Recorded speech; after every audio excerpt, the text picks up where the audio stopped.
Hi అండి అందరికీ. ఎలా ఉన్నారండి? బాగున్నారా?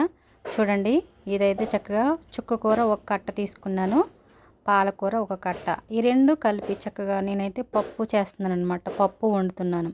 ఎందుకంటే ఇప్పుడు చికెను అలాగే ఎగ్స్ తినొద్దన్నారు. ఈ మంచి తరుణం మళ్ళా రాదు. అందుకోసమే చక్కగా ఈ మంచి సమయంలోనే పిల్లలకి పెద్దవారికి అందరికీ కూడా చక్కగా ఆకుకూరలు కాయగూరలు తింటే ఎంతో మంచిది. సాధారణంగా కొంతమంది తిన్నవారు ఉంటారు కదండి.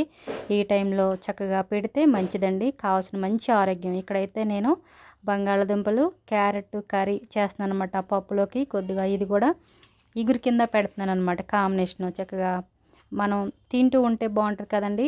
క్యారెట్ ఎంత మంచిదండి. అలాగే బంగాళదుంపలండి చక్కగా ఫైబరు ప్రోటీన్ ఉంటుంది, పిండి పదార్థాలు ఉంటాయి అన్నమాట. క్యారెట్లోనైతే చక్కగా ఎన్నో క్యాలరీస్ ఉంటాయి అన్నమాట. ఈ విధంగా చక్కగా ఈ మంచి సమయం మళ్ళా అంటే రావాలని కాదు కానీ ఈ టైంలోనే పిల్లలకి తినని వారికి ఈ టైంలో మనం చికెన్ తినకూడదు, ఎగ్స్ తినకూడదు, తప్పకుండా ఇవి తినాలి ఆరోగ్యానికి మంచిదంటే ఖచ్చితంగా వాళ్ళు మాట వింటారండి. అందుకోసమే అందరికీ ఎంతో మంచిదన్నమాట. కొంత మంచి కాయగూరలు ఆకుకూరలు కొంతమంది తినక ఎంతో బలహీనలుగా ఉంటున్నారనమాట. రక్తం కూడా తగ్గిపోతుందన్నమాట కదండి.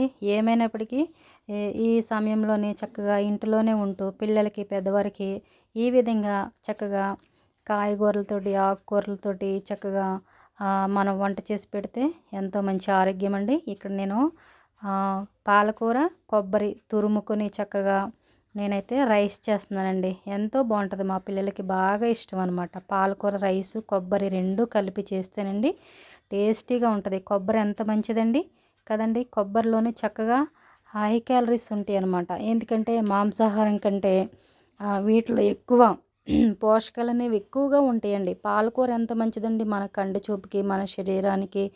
విటమిన్ ఏ అనేది కూడా ఎంతో ఉంటుందన్నమాట. ఇంత మంచి ఆహార పదార్థాలు తినడం వల్ల ఎంతో మంచి ఆరోగ్యం అండి. తప్పకుండా లైక్ చేయండి, ఛానల్ సబ్స్క్రైబ్ చేయండి. థ్యాంక్ యూ అండి.